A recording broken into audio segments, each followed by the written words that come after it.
Welcome to cricket. APSC paper 1 daily 51 liner సిరీస్లో 38వ రోజుకు స్వాగతం. ఇందులో first question on international current affairs. భారత సాయుధ దళాలు పాల్గొంటున్న బహుపాక్షిక సైనిక వ్యాయామం బ్రైట్ స్టార్ 2025ను ఏ దేశం ఆతిథ్యం ఇస్తోంది? Answer Egypt. The Indian armed forces are participating in the multilateral exercise Bright Star 2025 hosted by which country?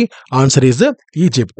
Second question, భారతదేశంలోని అకుమ్స్ డ్రగ్స్ అండ్ ఫార్మాస్యూటికల్స్ లిమిటెడ్ సంస్థ సంయుక్త భాగస్వామ్యంగా ఔషధ తయారీ కేంద్రాన్ని ఏర్పాటు చేయడానికి ఏ దేశ ప్రభుత్వంతో ఫ్రేమ్వర్క్ ఒప్పందం కుదుర్చుకుంది? Answer Zambia. India's Akums drugs and pharmaceuticals limited signed a framework agreement with which country's government to set up a new pharmaceutical manufacturing facility through a joint venture? Answer Zambia. స్వీడన్లోని స్టాక్ హోమ్లో జరిగిన 35వ ప్రపంచ నీటి వారంలో 2025 స్టాక్ హోమ్ బహుమతి ఎవరికి లభించింది? Answer professor Gunter Bosch, who was awarded the 2025 Stockholm Water Prize during the 35th World Water Week held in Stockholm, Sweden. Answer professor Gunter Bosch. తర్వాత 2025 ఆగస్టులో కెనడాకు భారతదేశం యొక్క హై కమిషనర్గా ఎవరు నియమించబడ్డారు? Answer Dinesh K Nayak, who has been appointed as India's new High Commissioner Canada in August 2025. Answer Dinesh K. Patnaik. Fifth question on international current affairs. 23 సంవత్సరాల తర్వాత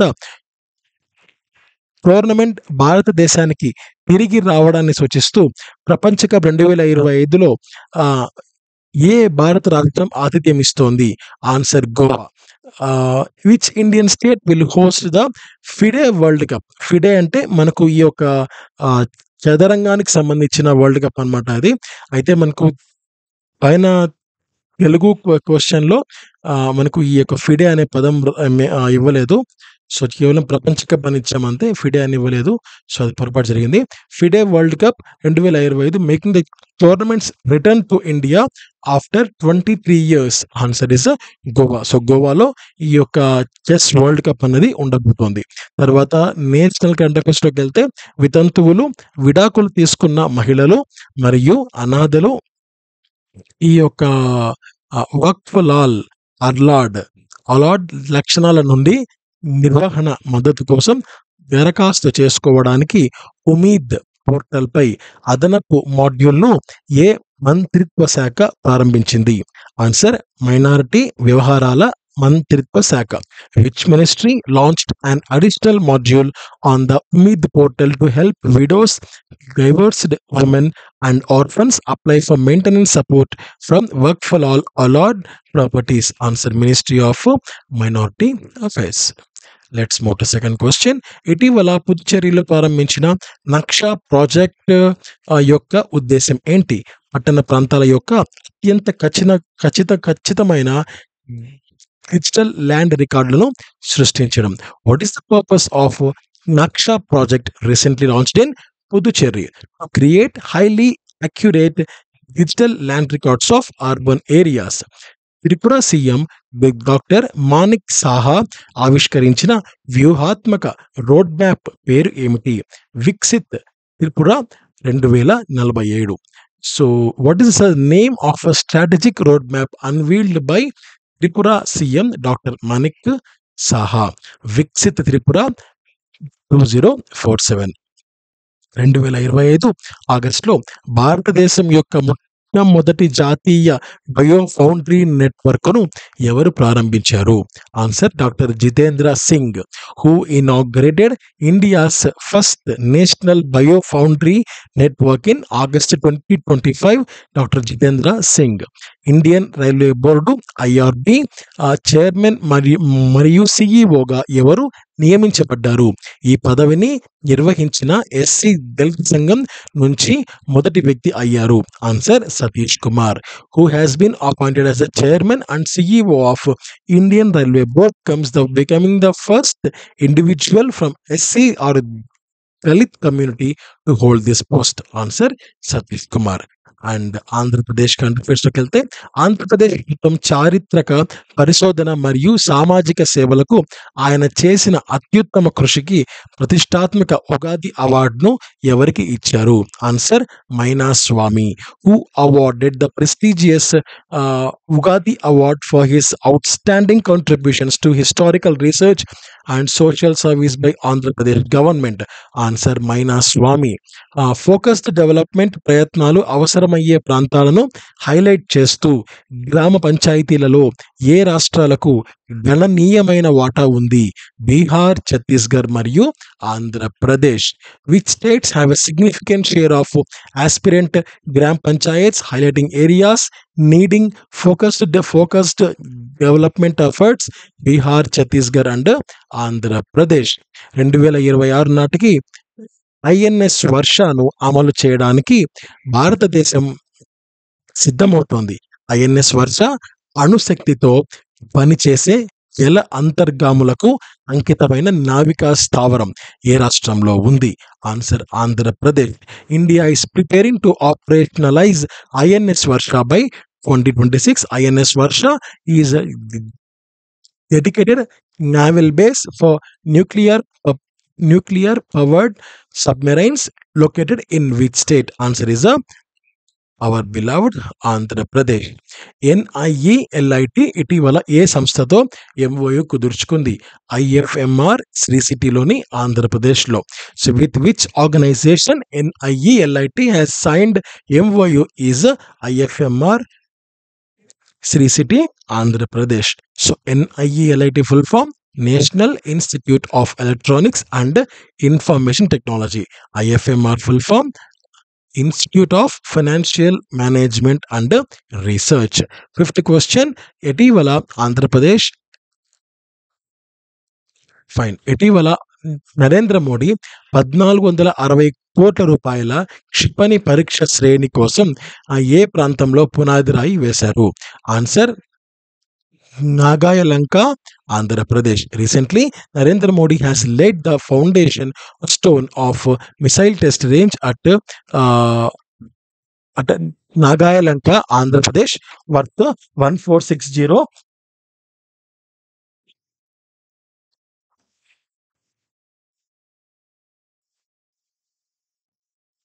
worth 1460 crore.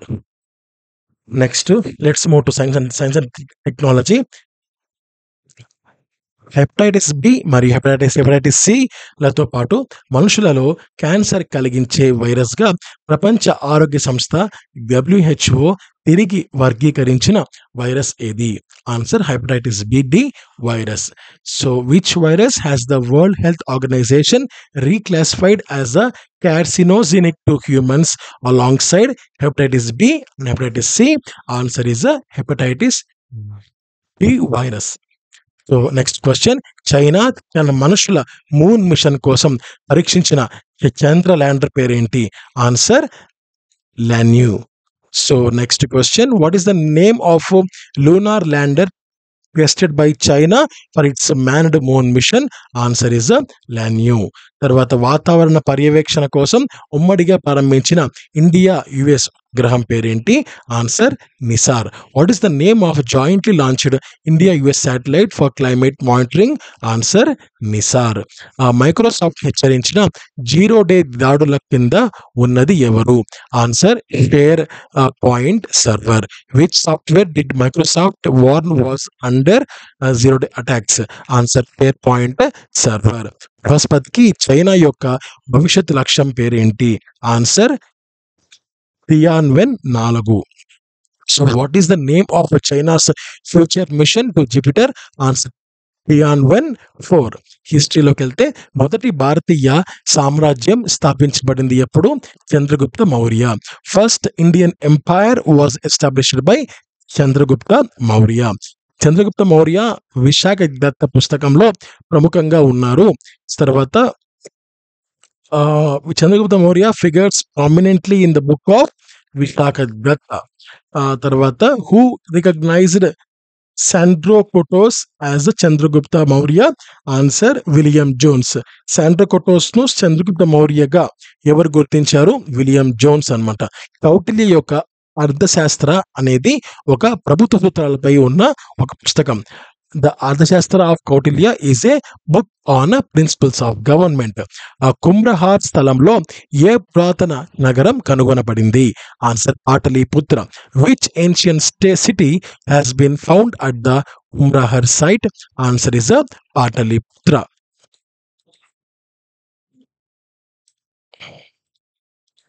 Let's move to geography. 7 ద్వీపం నగరంగా భారతదేశంలోని ఏ నగరాన్ని పిలుస్తారు? Answer Mumbai. Which city of India is known as the city of 7 island? Answer is Mumbai. Shipkila and బరలప్చెర్ల పాస్లు ఎక్కడ ఉన్నాయి? Answer Himachal Pradesh. Where is Shipki La and బర్లప్చెర్ల pass is located in Himachal Pradesh. Rise in hills ఎక్కడ ఉంది?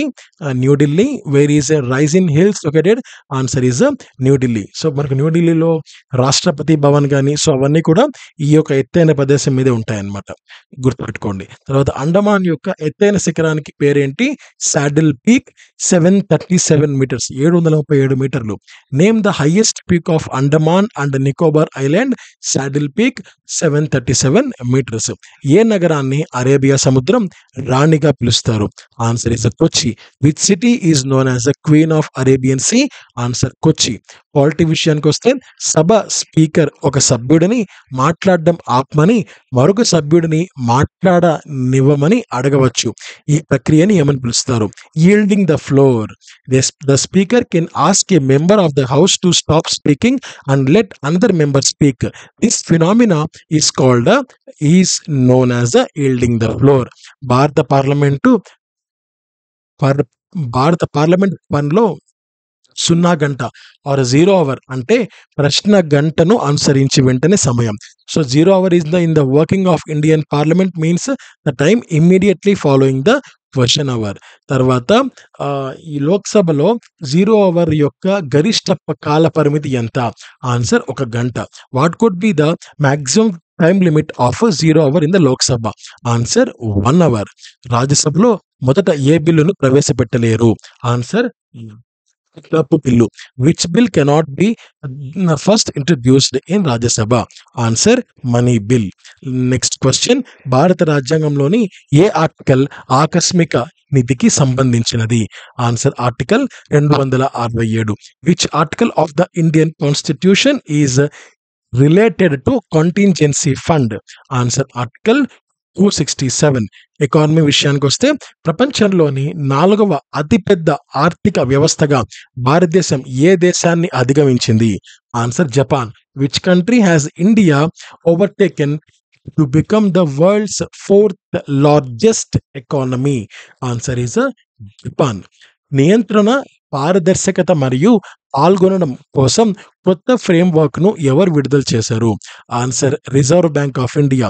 Who released a new framework for regulatory transparency and participation? Answer reserve bank of India, RBI. And next question. భారతీయ బ్యాంకుల కోసం కొత్త RBI తప్పనిసరి domain పొడిగింపు ఏంటి? bank.in. What is the new RBI mandated domain extension for Indian banks is a bank.in. For example ఒక bank తీసుకోండి, Indian bank తీసుకోండి. సో వాళ్లకు అఫీషియల్ వెబ్సైట్ ఉంది కదా, ఆ అఫీషియల్ వెబ్సైట్ ఒక డొమైన్ ఎలా ఉండాలి అంటే bank.in ఉండాలి. అంటే Indian bank.in, state bank of India .in, తర్వాత అలహాబాద్ bank.in, అలా వాళ్ళ అఫీషియల్ వెబ్సైట్స్ ఉండాలి అని reserve bank of India mandate చేసింది, అంటే ఖచ్చితంగా అలా పెట్టుకోవాల్సిందే. తర్వాత రిటైల్ మరియు చిన్న వ్యాపార నిక్షేపాల కోసం ద్రవ్యత కవరేజ్ కి ఏ కొత్త రేటు జోడించబడింది? Answer 2.5%. What new rate was added to liquidity coverage ratio for retail and small businesses deposits? Answer 2.5%. తర్వాత ఏప్రిల్ 2025లో బిఎస్ఈ ప్రారంభించిన కొత్త సూచిక పేరు ఏంటి?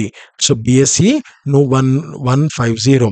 What is the name of new index launched by BSE in April 2025? Answer BSE 150, BSE 150.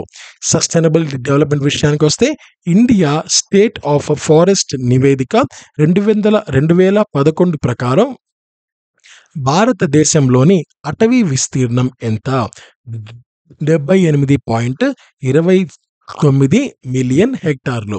According to Indian state of forest report 2011, what is the forest area of India? Answer 78.29 meters. Million hectares అనమాట. Next, Chipko ఉద్యమం ఎప్పుడు ప్రారంభమైంది? Answer 1973. When did the Chipko movement begin? 1973. పర్యావరణ శాస్త్రవేత్తలు భారతదేశ భౌగోళిక విస్తీర్ణంతో పోలిస్తే దేశ భూభాగంలో ఎంత శాతం అడవులు ఉండాలని సూచించారు? Answer 30%. What percentage of forest should be in the countries territory compare to the geographical area of India? Answer 30%. 2009 మదింపుతో పోల్చుకుంటే భారతదేశంలో ఎంత విస్తీర్ణంలో అటవీ ప్రాంతం తగ్గిపోయింది? ఆన్సర్ 367 చదరపు కిలోమీటర్లు. How much did the forest area decrease in India compare to the 2009 assessment? Answer 367 square kilometres. భారతదేశంలో మొత్తం భూభాగంలో అడవుల శాతం ఎంత? Answer 23.8%. What is the percentage of forest in entire territory of India? Answer 23.8%. తర్వాత ఫైనల్ డిజాస్టర్ మేనేజ్మెంట్కి వెళ్దాం.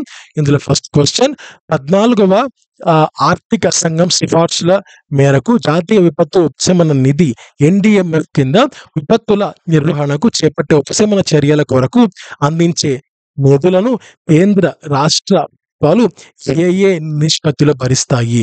Answer 90:10. Which proportion of the central and state governments will be funded for the relief of disaster management under the NDMF on the recommendation of 14th Finance Committee? Answer 90:10.